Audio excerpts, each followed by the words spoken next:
পৃথিবীতে এমন এক মানুষ ছিল যার বয়স ছিল ৩,৫০০ বছর। হজরত আদম আলাইহিসসালামের জামানায় তার জন্ম হয়েছিল, যার নাম হলো আয়ুজ ইবনে নূহ। বলা হয়ে থাকে সে নাকি ছিল পৃথিবীর সবচাইতে লম্বা মানুষ। সে যখন সমুদ্র পার হতো তখন সমুদ্রের পানি তার টাকনু পর্যন্ত হতো।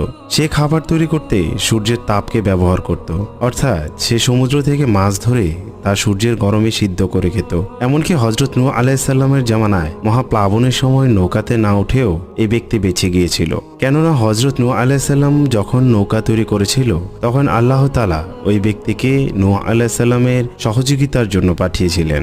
সেই সাগর মহাসাগর পাড়ি দিয়ে বড় বড় গাছ এনে হজরত নূহ আলাইহিসসালামকে দিয়েছিলেন নৌকা তৈরি করার জন্য।